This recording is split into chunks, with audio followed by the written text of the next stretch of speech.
Bom Preço e Faz Cultura apresentam Salvador 450 anos de história.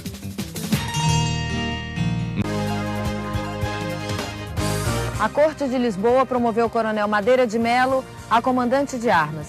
A decisão não foi bem aceita pela Câmara Municipal e pela Junta Provisória que governava a Bahia, gerando um conflito armado. De um lado as milícias portuguesas, do outro os militares baianos. Os baianos se aquartelaram no Forte de São Pedro, invadido por Madeira de Melo em 19 de fevereiro de 1822. As tropas portuguesas saquearam imagens e joias da Igreja do Rosário e seguiram fazendo o mesmo em casas e templos. No dia seguinte, na tentativa de arrombar os portões do convento da Lapa, mataram a abadesa Joana Angélica, de 60 anos de idade. Os baianos se refugiaram no Recôncavo. Se espalharam por Cachoeira, Santo Amaro, Maragogipe e São Francisco do Conde. Se organizavam para a guerra inevitável. Dos engenhos de cana-de-açúcar, conseguiram alimento e apoio financeiro. A imprensa se dividia e mobilizava a opinião pública. Em setembro de 1822, uma junta interina, composta de representantes de várias cidades, tomou posse neste prédio da Câmara de Cachoeira. Estava organizada a resistência.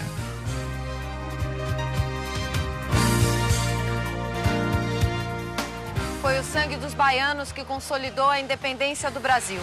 Organizados no Recôncavo por quase um ano, mobilizaram a população providenciando alimentos, embarcações e armas. A guerra envolveu 20 mil homens, entre portugueses e nacionalistas.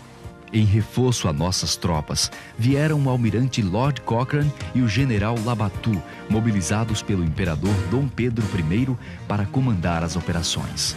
A batalha se deu em várias frentes. Tropas portuguesas invadem a Ponta das Baleias, em Taparica, e tomam o Forte de São Lourenço. Os nativos montam uma barreira estratégica na Ponta do Funil. 12 homens impedem a entrada do inimigo, que se retira para Salvador. No mar, a esquadra do tenente João das Botas obtém grande sucesso. Mas é na Batalha de Pirajá que se consolida a vitória. O general Labatut, mais tarde destituído do comando, derrota os 2.000 homens dirigidos por Madeira de Melo. Meses depois, acuado, Madeira embarca para Portugal. No dia seguinte, 2 de julho, as tropas libertadoras marcham a caminho do centro, recebendo na passagem pelo Convento da Soledade coroas de louros. O Arco do Triunfo ali instalado simboliza a vitória definitiva.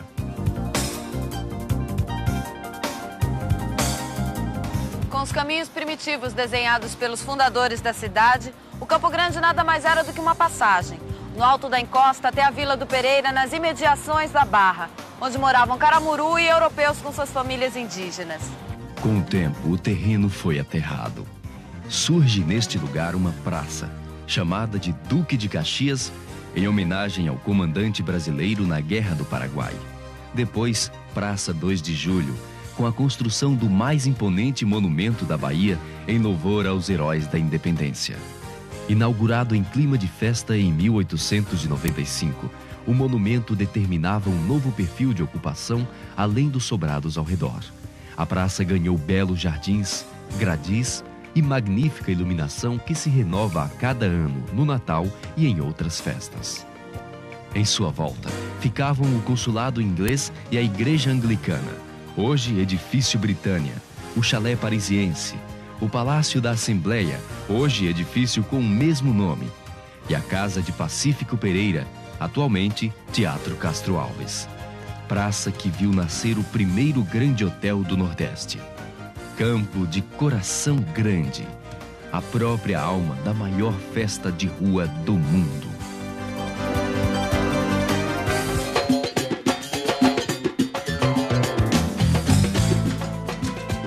Passados apenas 3 anos da libertação dos escravos, no bairro da Boa Viagem era construída esta fábrica de tecidos, a Companhia Empório Industrial do Norte, um modelo de relações trabalhistas que tornaria a Bahia pioneira em justiça social na América Latina.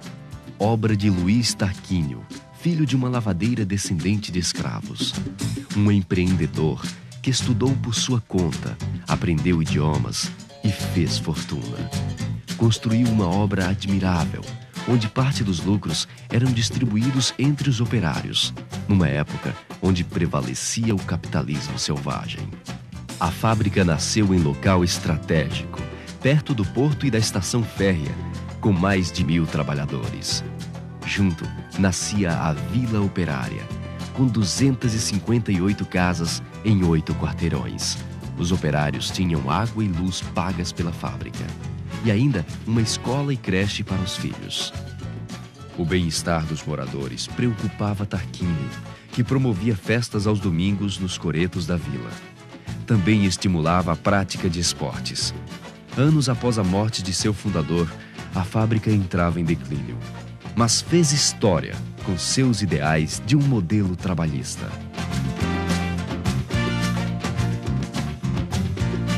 Durante muito tempo, este foi o único meio de transporte em Salvador. De início, um privilégio da tropa de abastados comerciantes e senhores de engenho. Mais tarde, o único transporte público que subia e descia as ladeiras e caminhos primitivos da cidade.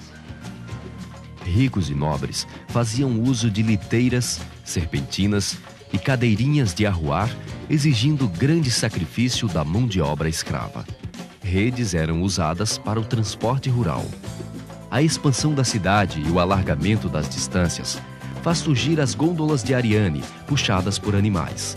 Na segunda metade do século XIX, aparece o bonde à tração animal, com bancos em série. O cocheiro usava uma corneta de chifre para anunciar a passagem do veículo. Por onde passavam os trilhos, surgiam edifícios, valorizando o patrimônio urbano. Então surge o bonde elétrico, que aos poucos vai se sofisticando, com design moderno, bancos mais confortáveis e maior segurança. Carros e marinetes convivem com o bonde por algum tempo, até ele dar lugar aos veículos a motor e gasolina.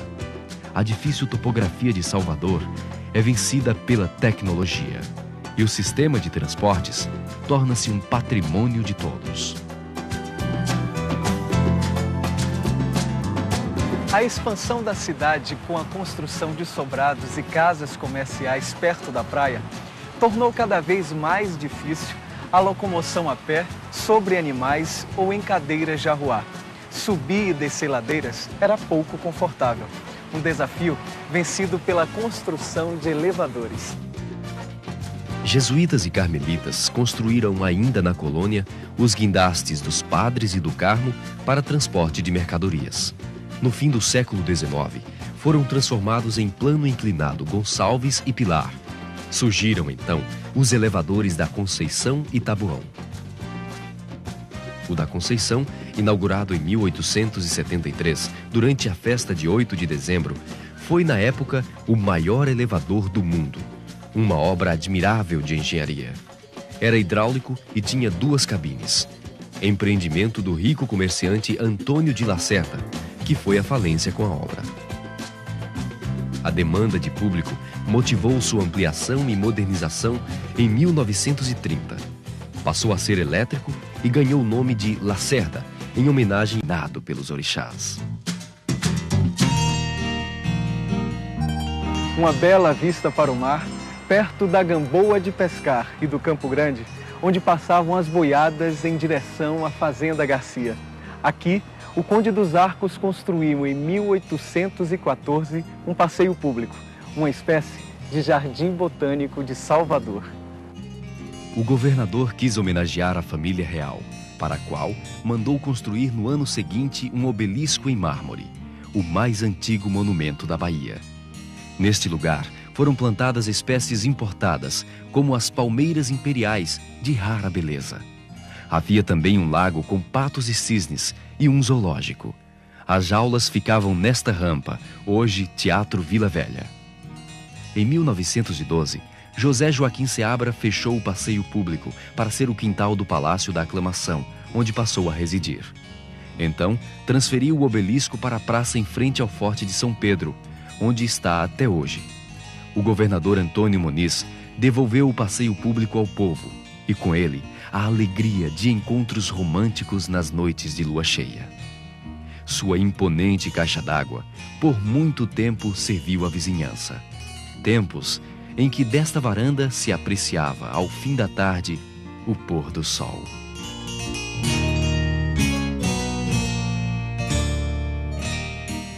Quando os capuchinhos italianos chegaram à Bahia em 1679, se fixaram neste lugar onde construíram uma pequena casa. Foram desalojados por padres franceses que então edificaram uma igreja. 33 anos depois, o rei ordenou sua restituição aos italianos, incumbidos de administrar 4 aldeias de índios. A Piedade era apenas um campo para exercícios militares. Aqui ficava a forca da cidade, onde no fim do século XVIII foram executados 4 envolvidos na Revolução dos Alfaiates. A praça recebe então o nome 13 de Maio, em homenagem à abolição.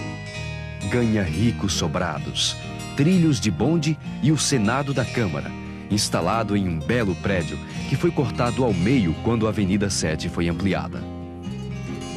Já neste século, a Piedade ganha a Igreja de São Pedro e mais 2 ícones de nossa cultura: o Gabinete Português de Leitura, em estilo manuelino, com a estátua do poeta Luís de Camões na fachada, e o Instituto Histórico e Geográfico da Bahia. Este começou a ser construído em 1920, com doações da comunidade, para ser o marco das comemorações do centenário da nossa independência.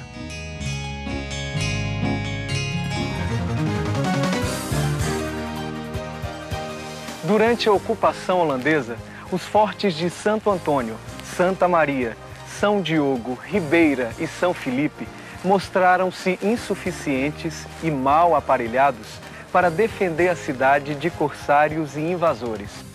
Foram então projetadas novas edificações. Os fortes de Nossa Senhora do Pópulo e de São Pedro, construídos ainda no século XVII. Mais tarde, o Forte do Barbalho, entre outros. O Forte do Mar, ou de São Marcelo, foi construído com a renda da pesca de baleias.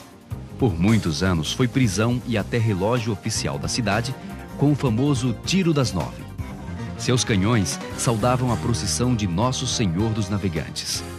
Foi ocupado por João das Botas em 1823, após a retirada das tropas portuguesas. Mas foi o Forte de São Pedro o mais importante baluarte militar de Salvador. Aqui se deu a resistência e ação dos principais movimentos sociais da cidade. A Revolução Constitucionalista, a Sabinada, que teve no forte seu quartel-general, e a independência, proclamada neste local. Um dia, cogitaram derrubar esta fortaleza para a construção de casas e um mercado. A ideia não vingou e ele continua forte.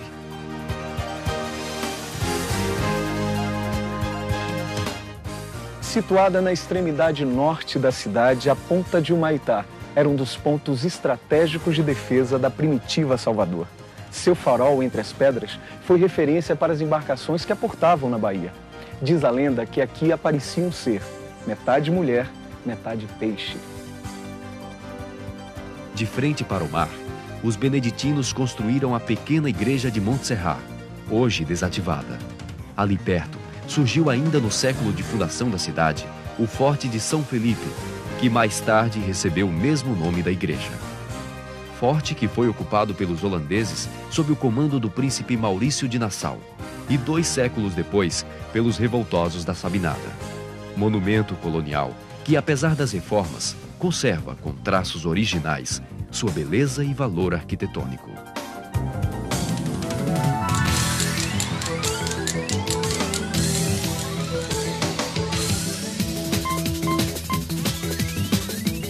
Bom Preço e Faz Cultura apresentam Salvador 450 anos de história.